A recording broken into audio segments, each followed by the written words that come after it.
Hello, my name is Edimor Encarnacion. I will be talking about chapter number 5. In this chapter, we can see that Lord Arthur, upset because the poison didn't work, he decided to postpone the wedding, saying he had not finished his destiny.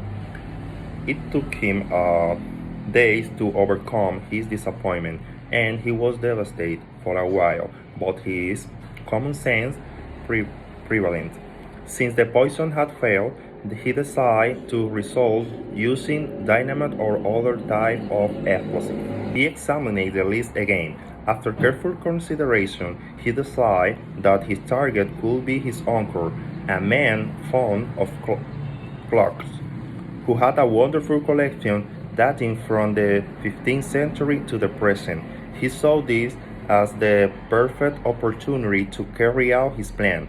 So he set up to investigate where he could obtain the explosive, as they were not easy to acquire. Then Rovalov came to his mind, a young Russian revolutionary whom he had met the last summer. Rovalov was supposedly writing a biography of Peter the Great, who had lived in England as ship carpenter, but it was suspected that he was an agent. Lord Arthur think he could be the perfect man for this job. He decided to go and present him with a fictitious plan of what he intended to do. Rovalov, seeing that he spoke seriously, handed him a piece of paper with the address. Lord Arthur then made his way to the given location. He was received at the greenhouse by a bad-looking foreigner, who, in very poor English, asked him, "What do you want?" Arthur handed him the paper given by Rovalov. Then the man examined it, and after bowing to him, offered him a drink. Along the way, Lord Arthur introduced himself under a false name, Robert Smith, and stated him that he wanted an explosive clock. To this, the gentleman responded, "Nice to meet you, Lord Arthur. Don't be alarmed," he added. "It's my duty to know everyone, and I remember meeting you at Lady Winterbourne's house." After a conversation with the corporation, the man explained the explosive current were not very feasible to spoil, as they could detonate on the train if they passed through the inspection.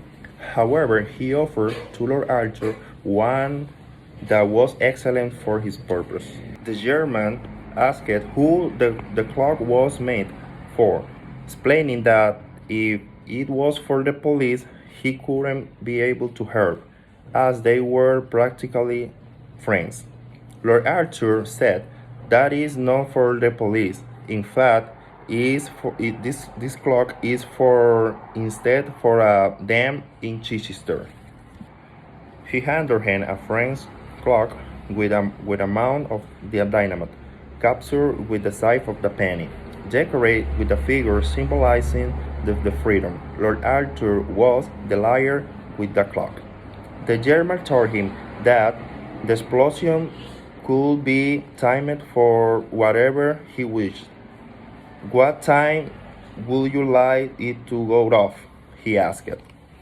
Arthur replied, "Today," but the German explained that he couldn't, as he had a prior commitment with some Russians. They eventually agreed to set the explosion for Friday at noon.